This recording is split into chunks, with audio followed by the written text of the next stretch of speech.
સ્વાધ્યાય 10.1 પ્રશ્ન નંબર 1 ઈ દાખલો ધોરણ 6. તો આપણને આટલે શું આપેલું છે? એક ચિત્ર આપેલું છે. કોનું આપેલું છે ચિત્ર? એક કિરણનું છે. એક કિરણ. આપણે આની શું શોધવાની છે? પરિમિતિ શોધવાની છે. પરિમિતિ એટલે એની બધી બાજુનો સરવાળો. હવે એની બધી બાજુનો સરવાળો કરવાનો ને, એટલે આપણે પહેલા એને બધી બાજુને નામ આપી દઈએ. મેં નામ આપું છું આટલેથી. એ દેખાય છે, બી, સી, ડી, ઈ, એફ, એફ, જી. આપી દીધા બધી બાજુના નામ. દેખાય છે બધાને? એટલે બી બરાબર દેખાતો નથી, આપણે બી ફરીથી લખી દઈએ. આ બી થઈ ગયો ને આ ઈ ને પણ ફરીથી લખી દઈએ. એટલે એફ પણ દેખાતો નથી બરાબર. તો એટલે ઈ ને આ એફ દેખાય છે ને? હવે એફ બિંદુ, આ જી બિંદુ, આ એ બિંદુ, આ બી બિંદુ, આ સી બિંદુ, આ ડી બિંદુ, આ ઈ, એફ ને જી થઈ ગયા.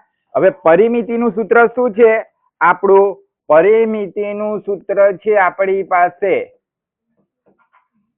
પરિમિતિનું સૂત્ર છે આપણી પાસે બધી બાજુનો સરવાળો. બધી બાજુનો સરવાળો. ચાલો એની બધી બાજુનો સરવાળો કરીએ. પહેલા કઈ બાજુ છે જુઓ, એ થી બી, એ બી, વત્તા બી થી સી, બધાનું ધ્યાન આટલે હે,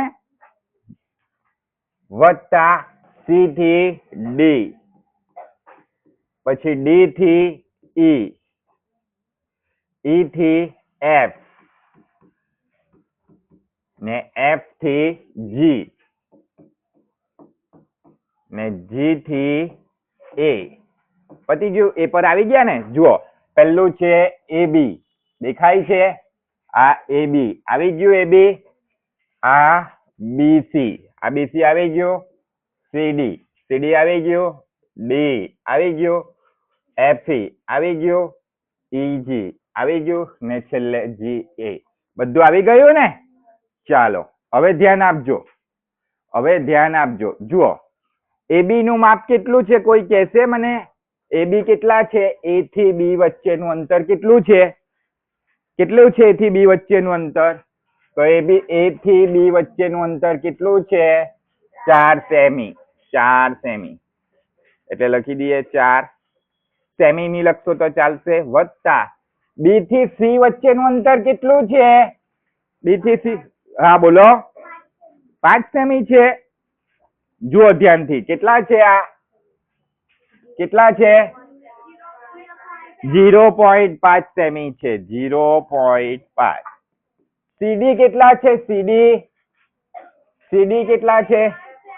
2.5 સેમી. ડી કેટલા છે? હા બોલો. 2.5. ઈએફ કેટલા છે? ઈએફ કેટલા છે? બોલો. હા બોલો. સરસ. 0.5. એફજી કેટલા છે? એફજી, એફ થી જી સુધીનું અંતર કેટલું છે? આ 4 સેમી. ને જી થી એ સુધીનું કેટલું અંતર છે? 1 સેમી.